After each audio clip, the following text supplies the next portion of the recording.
സുനന്ദ വീട്ടിലേക്കായിരിക്കും. അതെ, അച്ഛന് തീരെ സുഖമില്ലെന്ന് ചിറ്റമ്മ വിളിച്ചു പറഞ്ഞു. ഗോപാലട്ടൻ എവിടെ പോയിട്ട് വരുന്നു? തൊഴിലാളികളുടെ ഒരു കോഓപ്പറേറ്റീവ് സൊസൈറ്റി ഉണ്ടാക്കിയിട്ടുണ്ട്. കോൺട്രാക്റ്റുകൾ ഏറ്റെടുത്ത് നടത്താനാണ് പരിപാടി. I see. അതിനുവേണ്ടി ചീഫ് എഞ്ചിനീയർ ഒന്ന് കാണാൻ പോയതാണ്. ഞങ്ങൾക്ക് കോൺട്രാക്ട് കിട്ടിയാൽ അച്ഛൻ ബുദ്ധിമുട്ടിലാകും. ഏയ്, അങ്ങനെ വല്ലതും ഉണ്ടോ? ലോകത്തുണ്ടാവുന്ന മാറ്റങ്ങൾ എല്ലാവരും മനസ്സിലാക്കണ്ടേ?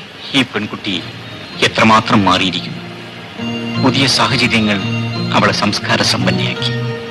ആ ദാസുമായി താരതമ്യപ്പെടുത്തുമ്പോ ഗോപാലട്ടൻ എത്ര നല്ല മനുഷ്യനാണ്. ഉറക്കം വരുന്നെങ്കിൽ സീറ്റിൽ ചാരിക്കണം തുടങ്ങിക്കൊള്ളൂ. ഏയ്, എനിക്ക് ഉറക്കം വരുന്നില്ല.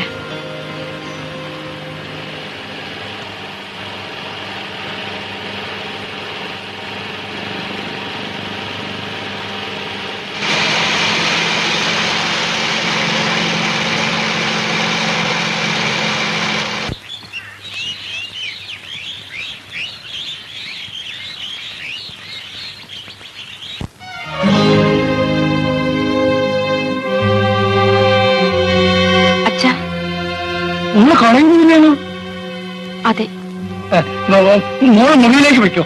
അച്ഛൻ ഇവരുമായിട്ടൊന്ന് സംസാരിച്ചിട്ട് വരാം. ഭവാനി, അവളെ വിളിച്ചോണ്ടു. മാമോളെ, ഇത്രയും കാലമായി കമ്പനിയായിട്ടുള്ള ഇടപാടുകളിൽ ഞാൻ ഒരു വീഴ്ചയും വരുത്തിയിട്ടില്ല. ഈ അവസരത്തിൽ എന്നെ അവമാനിക്കരുത്. ഞാൻ കമ്പനിയുടെ പ്രതിനിധി മാത്രമാണ്. എന്ത് ചെയ്യാൻ കഴിയും?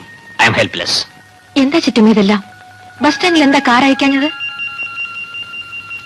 കാർ ഇവിടെ ഇല്ല മോളെ. എവിടെ പോയി? എല്ലാം പറയാം, നീ വാ.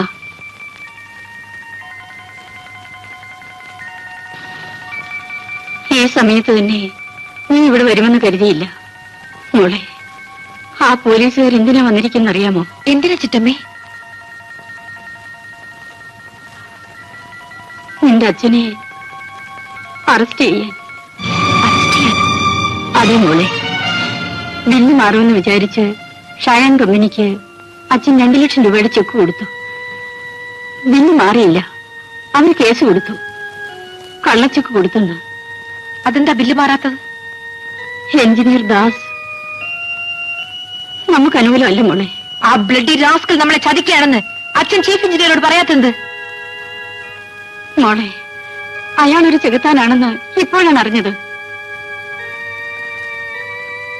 എന്റെ ഒപ്പ് വാങ്ങാൻ അച്ഛനാണോ അയാളെ അങ്ങോട്ട് അയച്ചത്? തിരുവനന്തപുരത്ത് വരുമ്പോ നിന്നെ കണ്ട് ഒപ്പ് വാങ്ങിക്കൊള്ളാമെന്ന് അയാളാണ് അച്ഛനോട് പറഞ്ഞത്. എന്തുണ്ടായി മോളെ? ചിറ്റമ്മേ, അയാൾക്ക് എന്റെ ഒപ്പായിരുന്നില്ല ആവശ്യം. മോളെ, ആ മൃഗം എന്നെ കടന്നു പിടിച്ചു. ഞാൻ അയാളുടെ കവിളിലടിച്ചു. അച്ഛനെ ഓർത്താണ് ഞാൻ ക്ഷമിച്ചത്. മോളെ, നമ്മളിനി എന്ത് ചെയ്യും ചിറ്റമ്മേ?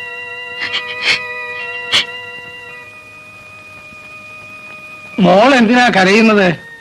വിധിവിഹിതമേവനും ലംഘിച്ചുകൂടുമോ എന്ന് കേട്ടിട്ടില്ലേ? അവര് പോയോ? പോയി. കാറും ആഭരണങ്ങളും വിറ്റ് കടം ഉടനെ അടയ്ക്കാൻ ഏർപ്പാട് ചെയ്തു. അച്ഛാ, മോളെ, അച്ഛൻ ആ പരമദുഷ്ടനെ സ്നേഹിച്ചു, വിശ്വസിച്ചു, താളത്തിന് ഒപ്പിച്ച് തുള്ളി. അതിന്റെ ഫലമാണിതൊക്കെ. അച്ഛാ, എനിക്ക് ആ എഞ്ചിനീയറെ ഒന്ന് കാണണം.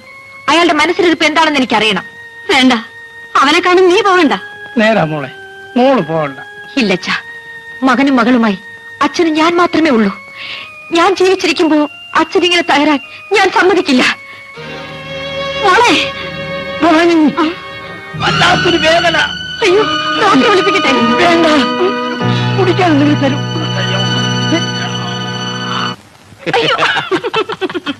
എന്താ കാണിക്കുന്നത്?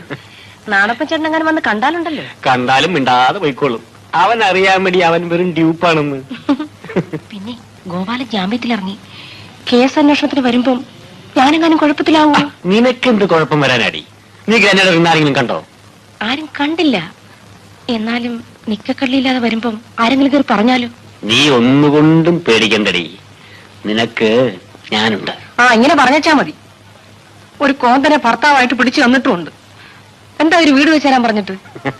നിനക്ക് ആവശ്യമുള്ള പണം ഞാൻ തരും. ആരും വന്നു തോന്നി അകത്ത് പോ.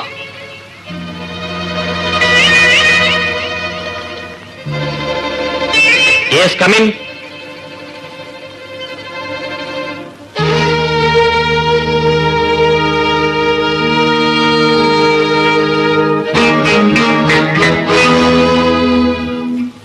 സുനന്ദയോ? കോളേജിൽ നിന്ന് വന്നു. ഇന്ന് ഇങ്ങോട്ട് വന്നത്? നിങ്ങളെ ഒന്ന് കാണാൻ. ആ, നിങ്ങൾ എന്താ എന്റെ അച്ഛന്റെ ബില്ലിൽ ഒപ്പിടാത്തത്? അദ്ദേഹം നിങ്ങൾക്ക് എന്ത് ദ്രോഹം ചെയ്തു? നിങ്ങൾ വിചാരിച്ചാലേ അച്ഛന് പണം കിട്ടൂ. കടം വീട്ടാൻ നോക്കൂ. ഞാൻ മാത്രമല്ല, നീയും വിചാരിക്കണം. ഒരു പാലമിട്ടാൽ അങ്ങോട്ടും ഇങ്ങോട്ടും പോണം. മനസ്സിലായില്ല. നിനക്കെന്നെ ഒന്ന് സ്നേഹിച്ചുകൂടി? ഞാൻ എന്റെ കുസ്തകയാണ്, അത് കാട്ടുപറയും. ഓഹോ, ഇതാണോ കാര്യം? അതെന്താ അത്ര നിസ്സാരമാക്കി കളഞ്ഞത്? ഞാൻ ആശിച്ചതെല്ലാം ഇന്നേവരെ സാധിച്ചിട്ടുണ്ട്. നീ എന്നെ മനസ്സിലാക്കുമെന്ന് കരുതി. ഇപ്പൊ മനസ്സിലായി. നിന്റെ അച്ഛന്റെ ബില്ല് മാറണമെങ്കിൽ നിന്നെ എനിക്ക് കിട്ടണം. നീ എന്റെ കരണത്തടിച്ചു. ആ നൊമ്പരം ഇന്നും എന്റെ മനസ്സിൽ നിൽക്കുകയാണ്. ഒന്നുമല്ലെങ്കിൽ നീ സ്ത്രീയല്ലേ? അതെ, പക്ഷേ സ്ത്രീകളെ നിങ്ങൾ ശരിക്കും മനസ്സിലാക്കിയിട്ടില്ല. എന്റെ അച്ഛനും ഞാനും റോഡിലിറങ്ങി തെണ്ടുമായിരിക്കും. എന്നാലും എന്നെ നിങ്ങൾക്ക് കിട്ടുമെന്ന് സ്വപ്നം കാണണ്ട. സുനന്ദേ, നിന്റെ അച്ഛന്റെ ജീവൻ ഇന്ന് എന്റെ കയ്യിലാണ്.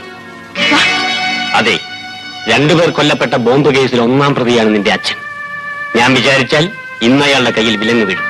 നാളെ തൂക്കുമരത്തിൽ കയറും. ദാസ്, നിങ്ങൾ പറഞ്ഞത് സത്യമാണോ? വിശ്വാസമില്ലേ? നിന്റെ അച്ഛൻ ബോംബ് കൊടുത്തയച്ച ആൾ ഇവിടെ ഉണ്ട്. നിന്റെ വേലക്കാരന്റെ ഭാര്യ പൊന്നമ്മ. നടന്നത് എന്താണെന്ന് നേരിട്ടവൾ നിന്നോട് പറയും. പൊന്നമ്മേ. അയ്യോ വേണ്ട, അവരെ വിളിക്കണ്ട.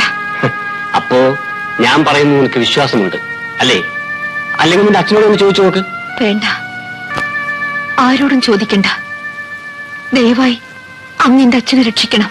അതുകൊണ്ട് എനിക്കെന്ത് പ്രയോജനം?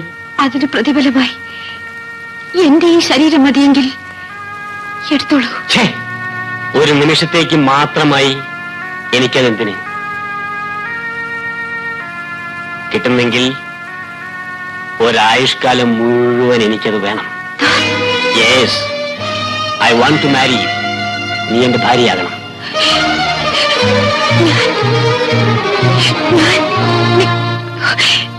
വിഷമിക്കണ്ട, ആലോചിച്ച് തീരുമാനിച്ചാൽ മതി. നീ പഠിച്ചവളല്ലേ? 2 ദിവസത്തിനകം മറുപടി പറഞ്ഞാൽ മതി. 48 hours. You understand?